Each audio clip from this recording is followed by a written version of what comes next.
Tante Feriel Fenira Yorana, Yorana. vous êtes dermatologue et vénérologue. Alors, on parle souvent du cancer du sein ou bien du poumon ou encore de la prostate en Polynésie, mais très peu finalement du cancer de la peau. D'ailleurs, c'est la toute première fois qu'une opération de ce type est organisée. Que sait-on finalement de cette maladie en Polynésie? Alors, on n'a pas encore les chiffres en fait du mélanome en Polynésie. Ce qu'on a constaté, c'est que c'est en constante augmentation. Donc, c'est tout l'intérêt du dépistage. Le but de l'ICPF, donc de l'Institut du cancer en Polynésie, c'est justement de trouver des chiffres. Et justement, qu'est-ce que ça vous inspire au vu des premiers chiffres obtenus aujourd'hui? 3 cas suspects ont été identifiés sur les 10 premiers volontaires examinés. Qu'est-ce que ça vous inspire pour cette étude? Ça rend bien compte de l'état des lieux, de ce que nous, on constate tous les jours en consultation. Parfois, les gens viennent consulter parce qu'ils ont peur d'une lésion. Et en fait, en faisant un examen complet, beaucoup de gens étaient surpris, on les examine de la tête aux pieds. Ben là, on peut trouver des lésions suspectes de cancer. Et le but, c'est vraiment de les retirer de manière très précoce. On l'a vu dans ce reportage, ce qui suscite l'engouement du public, c'est le caractère gratuit de la journée. C'est un des freins au dépistage? Alors on le voit, on l'observe parfois, il y a des difficultés en fin de mois pour les patients pour consulter.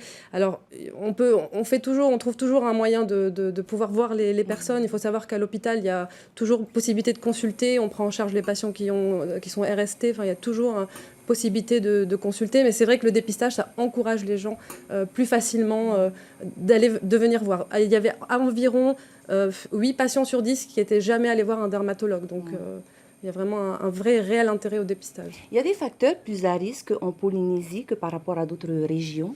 Alors oui, parce qu'un des principal facteur de risque, c'est le soleil. Et la Polynésie, écoutez, c'est un pays qui prend le soleil toute l'année. Et donc, on sait que l'exposition au solaire fréquente, les coups de soleil, surtout le soleil qu'on a pris avant l'âge de 15 ans, peut doubler le risque de mélanome.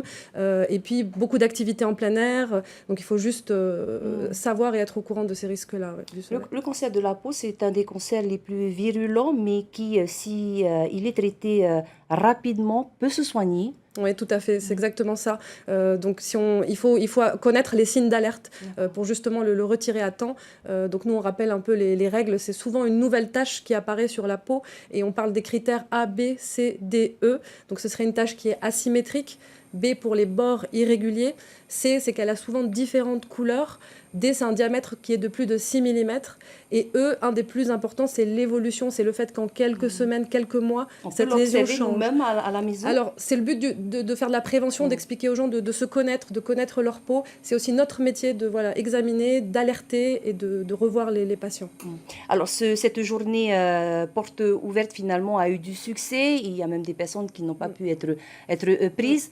D'autres opérations de ce type vont être organisées? Ah oui, là, je pense que c'est vraiment primordial. Quand on a vu... nous, ça nous a fait un peu mal au cœur de ne pas pouvoir voir tout le monde. On a vraiment travaillé plusieurs dermatologues toute la journée. Et en fait, on va essayer d'organiser ça rapidement. On espère au mois de mai. C'est la journée mondiale déjà du mélanome. Donc, on aimerait bien mettre ça aussi en place en Polynésie. Il faut rappeler que c'est une intervention, une participation bénévole de votre part, avec chapeautée par la Ligue contre le cancer. Exactement. Est-ce qu'il y a un message que vous souhaiteriez adresser à nos téléspectateurs?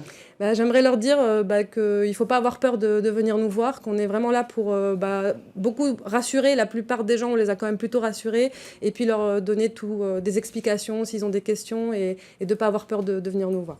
Merci beaucoup, Feriel Fenira, d'avoir répondu à nos questions ce soir. Maruru et Faituto. Merci.